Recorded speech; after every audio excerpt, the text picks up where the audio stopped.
like to introduce Kinjal Shah with Blockchain Capital, Ting Peng with CoinTelegraph, and Miguel Valles of we work together at Linqto. Unfortunately, I don't ask him that many questions at work, but I am going to ask him questions that he has to be honest about here. I've spoken a little bit to Kinjal, amazing background, quantitative economics, worked through Fidelity and various other investment houses, now with Blockchain Capital.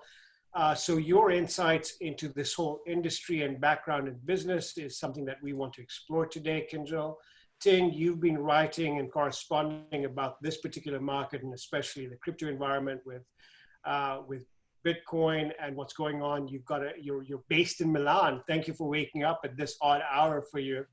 Thanks for having me. You're sitting right in the middle of the West Coast, where we are in California, and the East Coast there in China, Hong Kong, and the APAC, New Zealand, Australia market. I know you've seen both sides of the ocean. I'd like your perspective on that. Miguel Valles, obviously a huge background in trading, not only in metals with his old company, but very early on with Ripple, and now with Linqto. Glad to have you here as well. I'm going to let you guys talk about your panel, an amazing conversation about what we're seeing in terms of funding, early stage startup companies, what's being funded, where are they going to get to be funded, in B, C, D, and E levels. How do we get involved with those companies, and what do you see the future like, and what's going to happen in that environment? So I'm going to let you guys take it over from here. Thank you guys for being here. Thank you, Karim, for having us. Thank you. So Miguel, you probably know this. In April of this year, Linqto team took a survey that captured 200 of your notable accredited investors. And some of the results are very interesting to me. For instance, more than 74% said the main factor that influenced the team to join Linqto is product selection. However, nearly all members allocate over 50% of their funds to digital currency, and which is cryptocurrency blockchain. Although this research was only focused on credit investors, I think the survey results can really give us a lot of insights to the broader audience of where the digital industry is moving forward.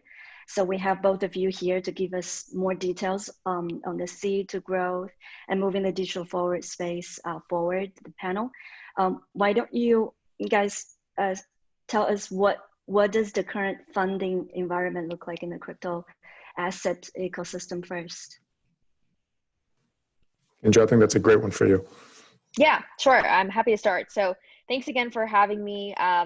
It's definitely been a really crazy year for everyone with COVID, but the funding environment for crypto projects in particular has been strong this year. We've seen a lot of activity happen at the early stage of the market, both on the token and equity side. I would say, particularly given the summer that DeFi had, we've seen a lot more token activity happen this year, but many of the deals have really evolved. So many of the projects that are out there raising, I think if we think back to 2017 and how token fundraisers were happening then, this time around, there's a lot more sort of industry standards around how those types of deals are structured, what vesting might look like, what sort of valuation and value accrual mechanisms are being applied to these token projects. So I'd say overall, the environment has matured from that perspective, and we're seeing a lot of talent just move into the ecosystem. So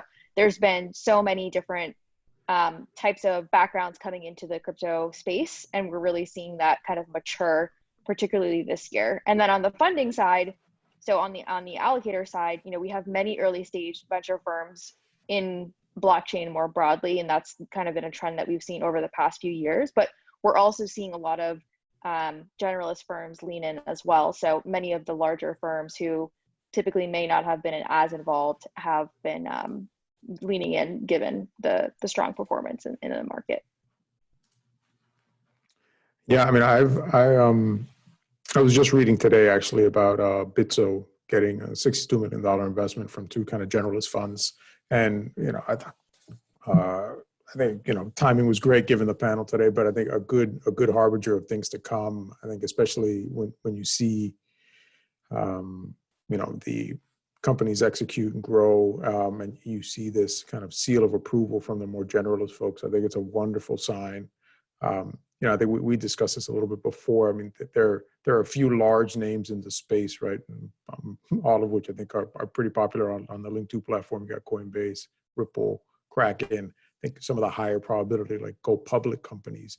But downstream, there's all these very, very interesting and exciting names that are now starting to, I think, mature, right? And, I think one thing, Kinjal, I'd love to hear from you is, when you guys look to, for you, what are those markers of maturity that you think the industry and some of the companies in the industry are going to have to hit in order to bring on sort of some more of this later stage, more generalist fund? Yeah, it's a great question. So, the seed stage of the market is, largely about having a really strong team, a market opportunity that we're excited about, initial sort of technology and MVP of a product, but there isn't typically, this is sort of me generalizing here, but there isn't typically much when it comes to numbers around traction or revenue or just growth in general. So I think like the path from seed to Series B or Series C can, in some ways, people, it kind of feels like it's going to be this linear path of we're going to hit these metrics and then we're going to be able to raise a Series A. But I think in reality, it doesn't quite follow that sort of linear of a path. But what we really do look for in later stage companies, and what we're starting to see more of, is just continued demonstrated growth across a key set of metrics. And those metrics are really being defined in crypto today, right? So of course, we have traditional businesses. We still have many companies in the space that are operating with an enterprise SaaS model, for example. And those sort of metrics around revenue or customer acquisition and what retention looks like, those are somewhat defined by industry standards. But to a certain extent, we are also just defining these metrics as we grow as an industry and what that's going to look like in different subcategories. So whether we're talking about infrastructure or we're talking about something more on the prime brokerage side, they're going to be different flavors of what we look for. And as we get to the later stage of the market, to date, there haven't been that many companies that really have gone on to raise Series Ds, Es, and beyond. And that's really a function of just time. There just haven't been that many companies that have been around that long. So I think this is going to be a critical time period for the next 12 to 18 months as we start to see some of these models mature and have more data to work with. So it's something that I think a lot of firms are navigating. And I'm wondering what types of positive or negative catalysts do you foresee in the next 24 months for the private crypto asset sector? Miguel. Yeah, so look, I think that there's certainly been a theme over the last 2 days, and it seems like it's a very popular theme at the moment. One is inflation, two is institutional money moving into the space broadly, and the third being DeFi. Right, so I think you're looking. That seems to have garnered all of the attention. It's sucking all the oxygen out in the room with respect to the drivers next year. I think we'll see how they pan out. It seems like the who was it? I think it was the CEO of Lightning Labs yesterday was saying, money printer go burr, and it seems to be the case at the moment. So that's certainly a tailwind. But I think the more interesting things, I think, for folks in the space are things like what Kevin Chu was talking about in the previous panel, and DeFi, right? So finally the maturation of the space with respect to utility. I think I feel a little bit like crypto, and I only joined in 2016, so I can't pretend to be someone who has been here from the beginning. But certainly it seems like, it's a little bit like quantum computing. It's, every 10 years it'll be here in 10 years. And maybe, you know, the utility aspect of it, and maybe we're getting to the point now where, you know, you can start to really see it. Right? I think DeFi is certainly something that's not going away. It doesn't. Some folks like to compare that to the ICO boom in 2017 and 2018, and it just doesn't feel like that. It seems very different. I don't know, Kinjal, I don't know what your take on DeFi is in particular, but I'd love to hear your thoughts on that. Yeah, we're really excited about DeFi at Blockchain Capital. It's an area that we've been, you know, it feels like it kind of came suddenly onto the scene in 2020, but the roots have been sort of being planted back in 2018 or even, you know, before that. So it's really exciting to see the space kind of get to that point where it feels like there's a lot of foundational building blocks kind of put into place. And the usability of overall platforms has increased significantly. So from a user experience perspective, a lot of these platforms have moved forward. And then, yes, I totally agree on the utility side of things. You know, the tokens have considerably evolved in terms of how they capture value and how they're starting to look a lot more like traditional valuation models. So we're really excited about DeFi. I think that paired with sort of a diversification of who the holders of crypto assets are is going to be really interesting over the next 12 months. So we're starting to see more mainstream users come into the space with on ramps like PayPal. And we're also just starting to see this, you know, global acceptance or global excitement around Bitcoin, and more institutional players get into the space. So I think we're just going to see a very different set of users.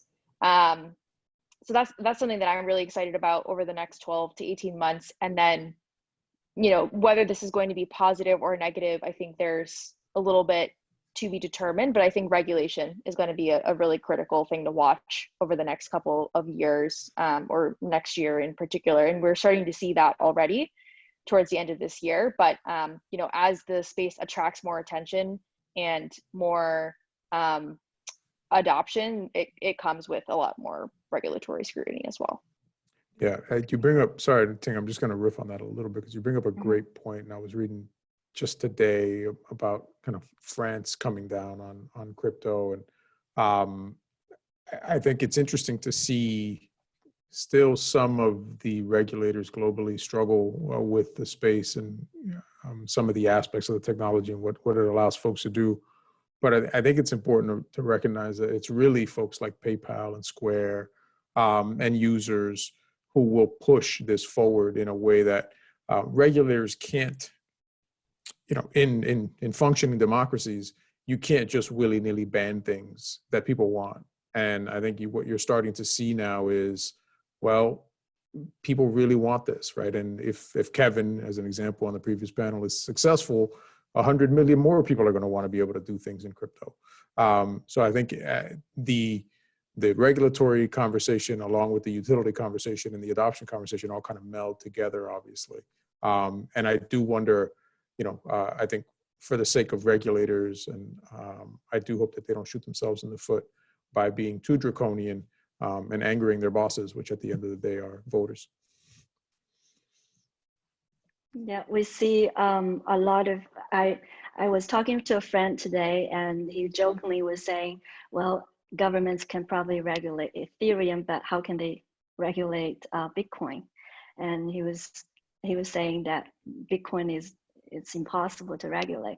I hope that's the truth, and that's the whole point of why it was invented at the first place. Talking about that, what do you guys see as investors?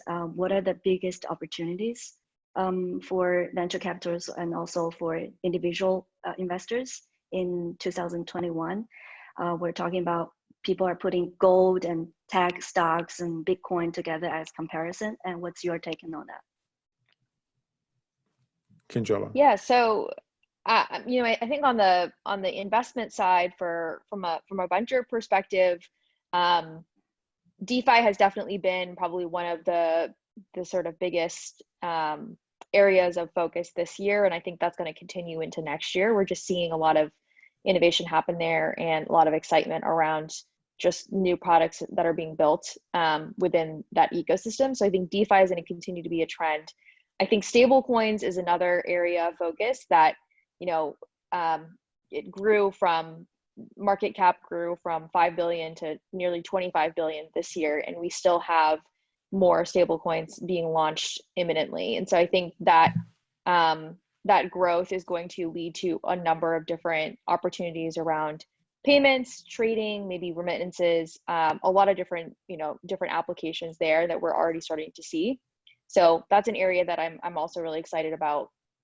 And then personally, you know, I think 2020 was Bitcoin's year from an investment portfolio perspective. You know, it definitely outperformed the rest of the market in considerably. And I think from a macro perspective, the environment has just never been set up more perfectly for the case for Bitcoin. So I think that's probably where I would go.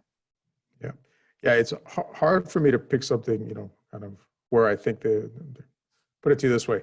It ain't having your money in cash. I will say, get your money out of money, because it seems like we are headed for some turbulent waters when it comes to, you know, their borrowing and printing of money. You know, and I don't know where we are today, but we're getting close to that 110% of GDP in the States with respect to the national debt. And there's this.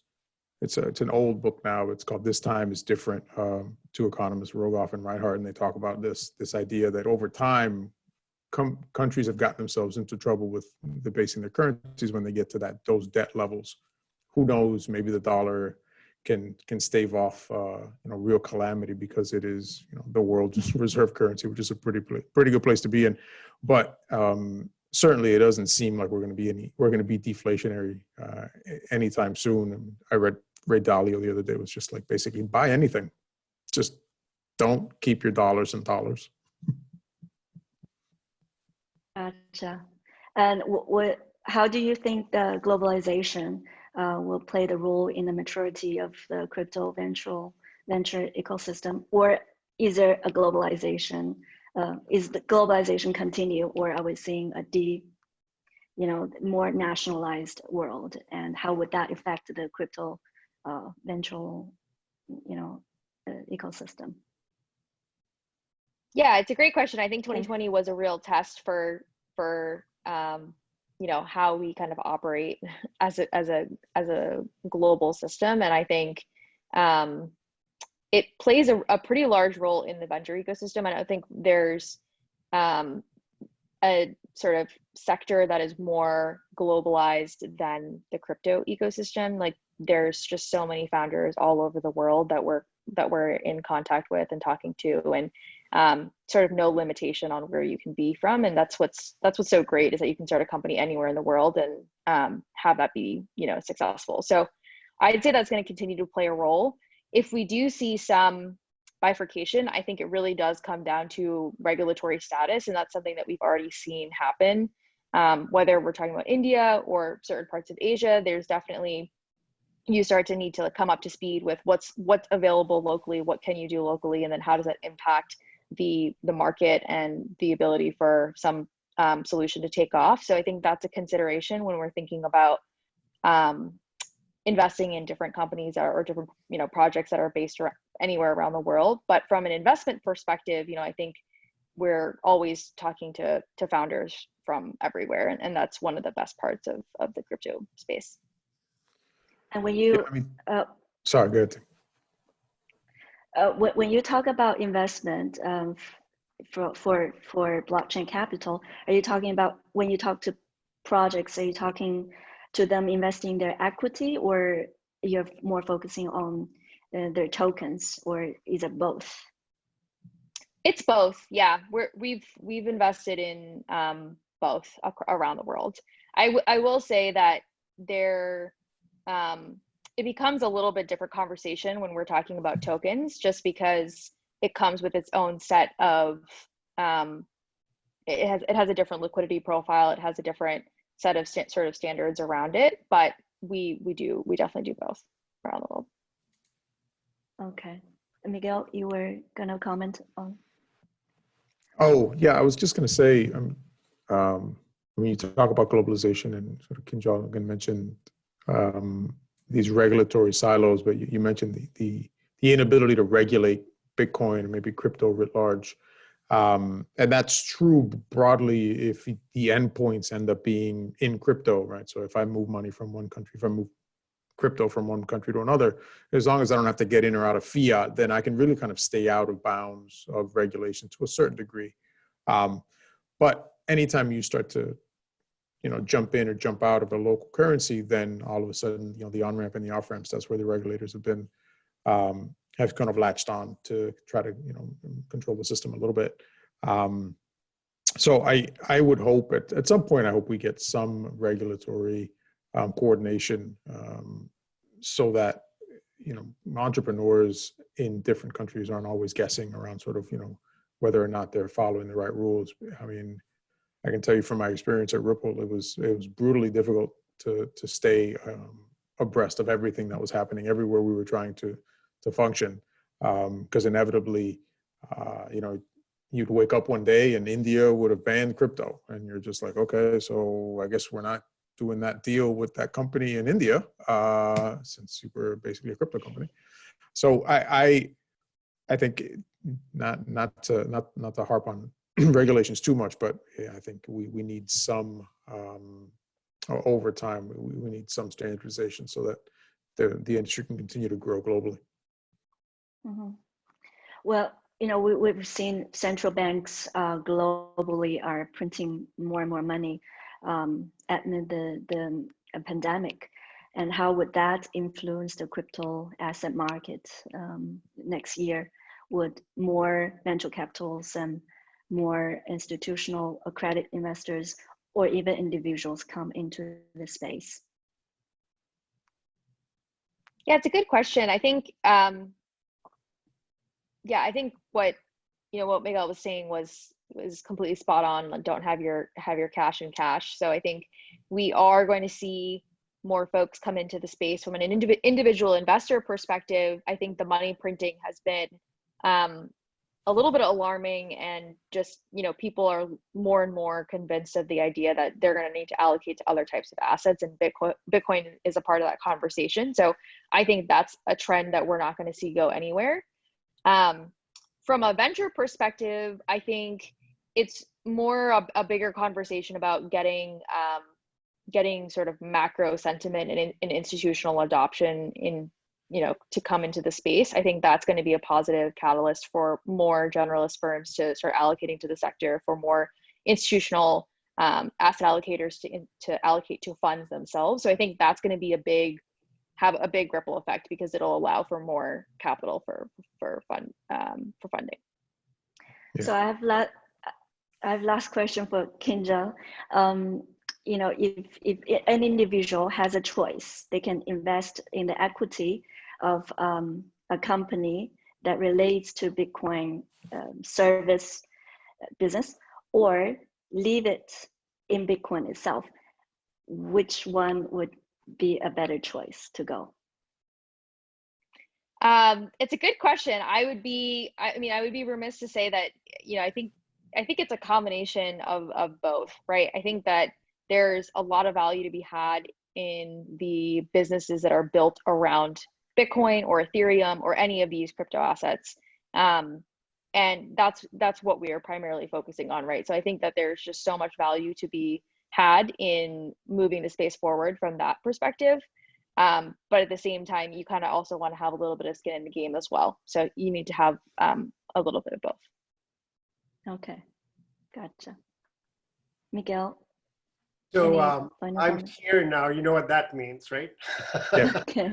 Karim's like the Grim Reaper. He just shows up and you're like, okay, time's up. You're like, all right, thanks, Karim. So what's really amazing, Kinjal, Ting, and Miguel, is that you've touched on a lot of things that are really important to a lot of the audience and some of the panels that we've been having before. It's like either government regulation coming down hard on either Bitcoin, the prediction that Ethereum is going to overtake Bitcoin, and then you've got whether I should be investing in the crypto itself, whether the currency or the companies creating the currencies. And if you were here before with Rally.io or Falcon X, is the infrastructure that's being created around these businesses. it's been an amazing couple of days that we've had. We've heard everything from digitization, digital assets, crypto, regulations, deregulations, DeFi, CeFi, what governments are going to do, mining, whether the mining is going to affect the ways companies are successful or not, whether there's going to be a consolidation of businesses, et cetera. So, I mean, so many things happening between the transition between 2020 and 2021. And I appreciate the fact that all of you come from businesses and backgrounds and interactions with people that we can't talk to every day, right? We don't see every day. We don't speak to. Kinjal, you speak to entrepreneurs. You look at what to fund, what not to fund. Ting, Peng, you're reading and writing about so many different things across different boundaries. And Miguel, with his experience in currency, hard currency, whether it's metals, and how that was, anything was hinged on a standard. Now we're going to crypto, which is hinged on something, but it's not something that we're all used to. And then you look at Kevin, who talked about Rally.io, that's tokenization and, of almost anything. So in 60 seconds or less, we're at that time. The next panel's waiting to come on. So in 60 seconds or less, Ting, let's talk about what you think the predictions are for 2021. What does that look like to you in your mind? Don't hold anything back. Say whatever you want to say. Well, I think as far as I can see, with talking to great minds globally, I think Bitcoin is going to be continue the bull market into 2021. And I do hope that's the case, because for me, when I got into the crypto space, I come from a political science background. When I heard about what Bitcoin was created and what kind of problems that it wanted to solve, for me, it was a no-brainer to be in this space. It's empowering others, it's empowering each individuals, and giving the access, financial access to every single person in this planet. And I think we're hitting this point where it's about time for us to move forward. And there's a lot of boundaries around the topic, but I think people will finally realize why it was created and where we're heading. And it's just going to be, freedom of choice for everyone from now on. So that's my take on that. Thank you, Kinjal. I guess two quick things. I think there's a lot that's going to happen next year, but I would say on the Bitcoin side, I think we're going to see a lot of continued adoption, but also financialization of just the Bitcoin investment ecosystem. So I think we're going to see more products come out to serve the increase in interest. And then the second piece is that I think regulation is going to be coming from the US in particular around either stable coins or different types of hosted wallets, central bank digital currencies. I think there's a lot of topics that are going to be top of mind for next year that we're going to hear about. Thank you. Miguel, I'm going to rephrase this a little bit for you and put a little bit of a context around it.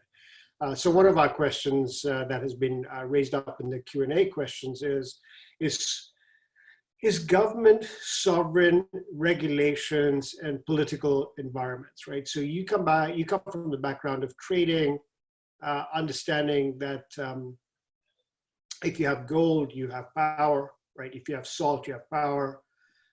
We look at some of the background of how Bitcoin has gone from the libertarian environment where you could, with a home computer, do some mining of Bitcoin, but now it's the power environments, it's governments, it's societies, it's money, it's investors that control this aspect, whether it's in China, Europe, and Asia, China, Europe, or America.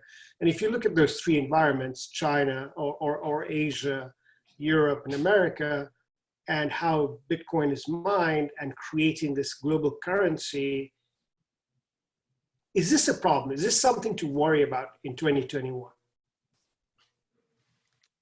In terms of basically Control politics.